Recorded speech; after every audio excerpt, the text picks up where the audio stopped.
everyone, and welcome back to Fully Playable Games for an absolutely amazing video. Yes, I will say I've had the items from today's video for probably about 6 weeks now, and I have been just desperate to film them. I think you're going to be seeing this video about 2 weeks after I filmed it, but yeah, I am so looking forward to sharing the pickups with you. So before we get started, obviously just wanted to give you a bit of an update of what's going to be happening over the next few videos. So we've got this collection that we're doing today. The next video is actually going to be our 100th game hunt video, so I'm going to be doing something so special for that. So if you're not already, hit that subscribe button and ring the bell to be kept up to date when that video goes live. It is going to be monstrous. That's all I'm going to say. But today's video, so for some of you that have been watching my videos for a while now, you would have seen there's a couple of guys that I pick up from the Sunday boot fair quite frequently. The guys are named Glenn and Dan, and I've actually been picking up from them now for close to about 1.5 years. Started off, I remember, I think one of the first things I picked up from them was a collection of N64 games.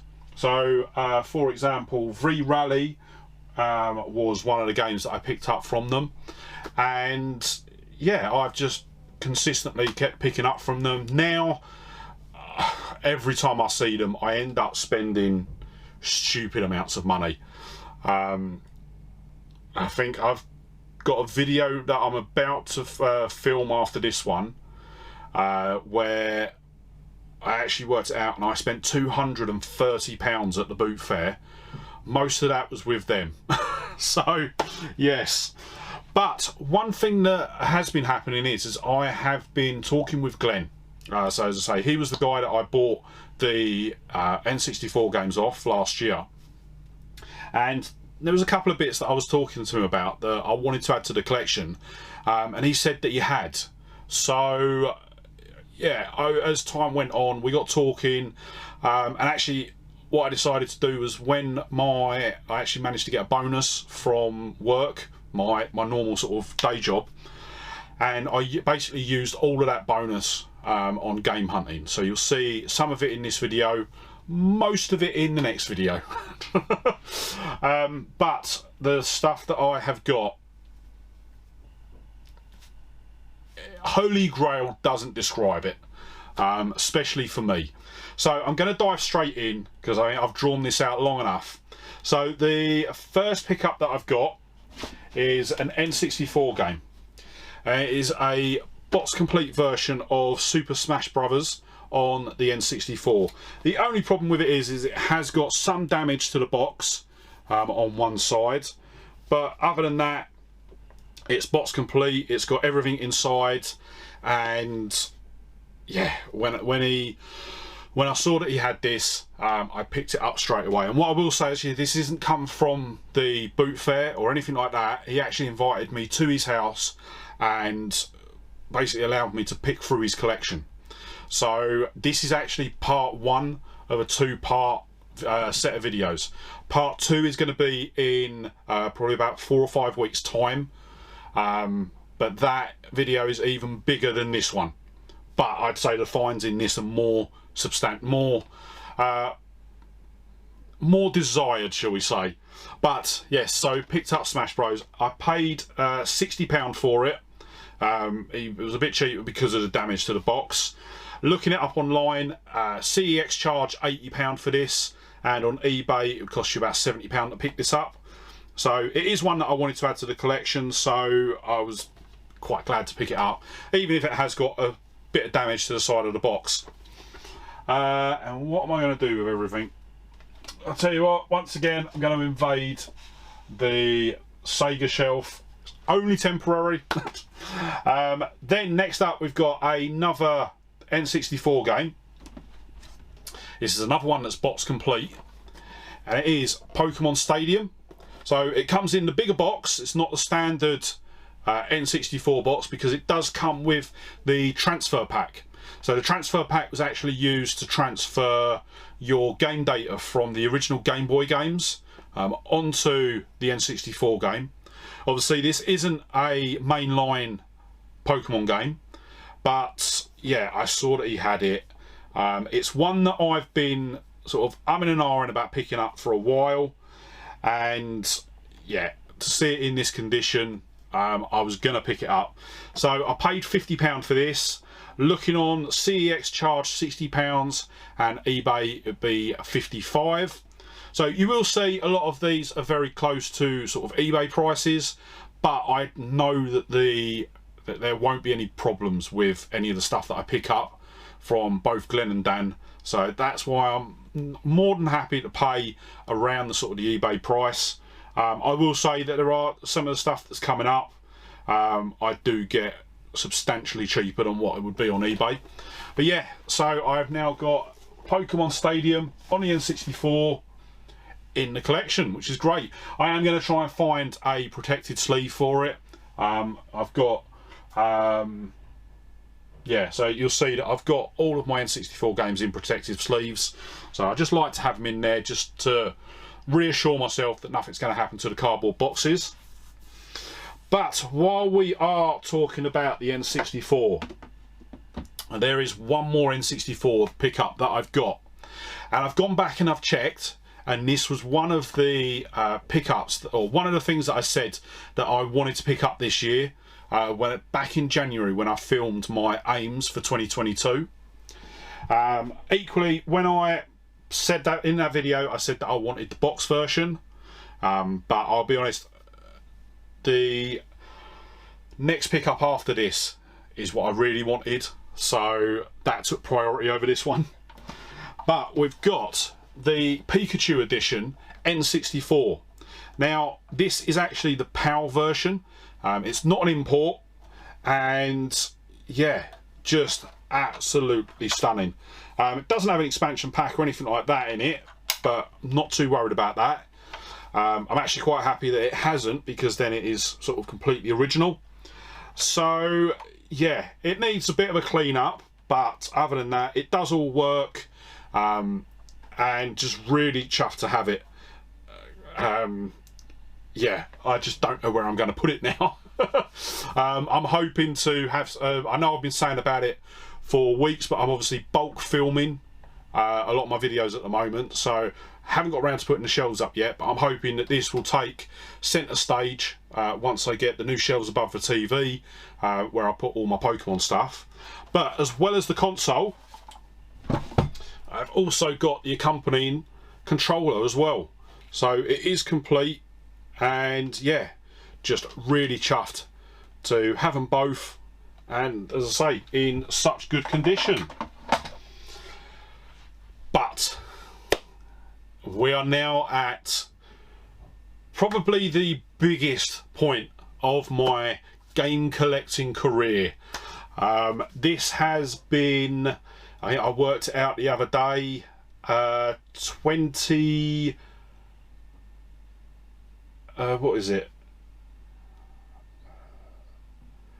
29 years in the making. Nearly 30 years it's taken me to get one of these. You can probably guess from that what I'm about to show you.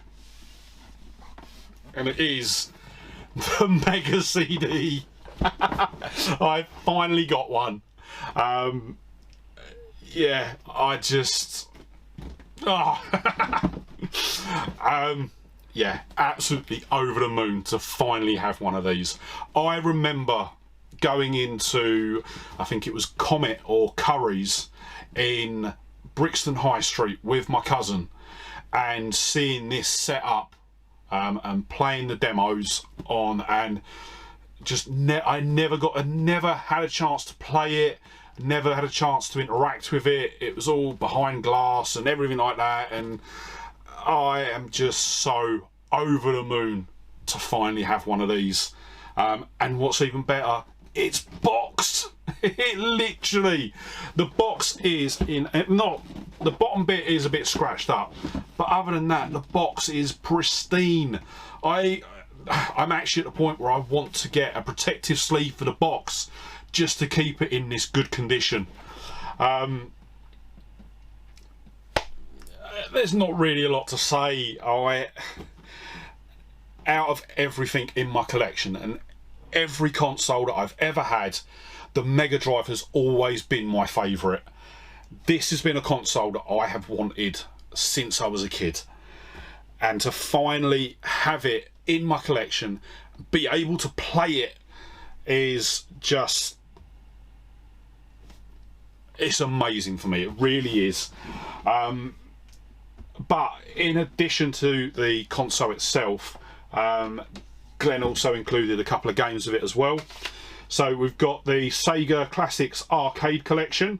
So this is a collection of 5 separate games. We've got 𝙏𝙚'𝙬𝙨, Streets of Rage, Columns, I'm going to cheat, Super Monaco Grand Prix and Shinobi. Of those, I think I've got Columns and Super Monaco Grand Prix. Yeah, no, I don't even think I've got a copy of 𝙏𝙚'𝙬𝙨. So yeah, really good to get them. And then it also come with the Soul Fierce, I think it's called, and Cobra Command. So it's actually a double disc. So Cobra Command, and oh, didn't realise it's missing the instruction manual for Cobra Command. I have to see if I can pick that up. So yeah, he included those 2 with it as well. So for the console and the 2 games, I paid in 250 quid, which was an absolute bargain and an absolute steal for a boxed Mega CD. Now there is a bit of a proviso to that, because there are a couple of bits missing. There are 2 bits missing from the Mega CD box. First one is the top piece of cardboard that goes in the box is missing, so the console would move about in the box if it was jostled at all. But obviously I have got the console isn't in the box at the moment. It is actually set up on my TV unit. But yeah, so it is missing that. It is also missing the securing plate that goes onto the bottom of the Mega Drive. So it's a metal plate that goes on and basically just makes the Mega Drive, attaches the Mega Drive to the Mega CD a bit more securely. So I am going to have to get that. I've seen them on eBay. They go for about £25. I'm just going to pick it up. It's not in question, shall we say. But yeah, so paid £250 for everything. The console itself goes for £340 at CEX and £350 on eBay. So £250 for a boxed Mega CD is absolutely amazing. I wasn't actively looking for one that was boxed. It is just that is the first one that come along, and yeah, just amazing. One thing I do want to try and pick up as well is a 6-button Mega Drive controller. I haven't got one at the moment. I've only got the standard 3-button, and then there are a couple of games that I want to pick up as well. But with the games, Cobra Commander and Soul Fierce, whatever it's called, £5 at CEX, £10 on eBay. The Classic Arcade Collection is £8 at CEX, £15 at eBay. But I did also pick up another game from him. This one I paid separately for, and it is Batman Returns. So this is one of the most highly regarded Mega CD games. The actual gameplay and the mechanics of the game are widely seen as one of the best of the time, especially the driving part of the game. So yeah, he had that, and to be quite honest, I think had he brought any Mega CD game out, I would have had it off him as well. Paid £35 for that one. Looking online, CEX charged £48, and on eBay it goes for about £40. So yeah, not too bad there. One thing I forgot to go through the prices for the Pikachu N64. So I paid £145 for that. Looking online, it goes for £175 on CEX and it goes for £145 on eBay. So yeah, not a massive saving there, but still, that one, it was more just to get it added into the collection. There you go. And that is it. That is everything that we've got picked up for this part. What I will, as I say, there is going to be a second part of this in probably about 4 or 5 weeks time, and that one is definitely one not to be missed. But before we wrap up the video, let's quickly run through the totals. So the total spend was £540. If we were to buy everything from CEX, we would be looking at a total price of £716. And then if we were to pick everything up from eBay, we'd be looking at £685. So still a massive saving over what it would cost to buy from those two places. And yes, just absolutely over the moon. So I am going to go and play some more Mega CD. But before you go, if you did enjoy the video, don't forget to hit that like button. And if you want to see the next part of this video, as well as the next video, which is going to be an absolute belter, hit that subscribe button and ring the bell to be kept up to date when I upload them. And yeah, with that said, thank you so much for watching today. Really hope you enjoyed the video, and I'll see you on the next one. All right, bye.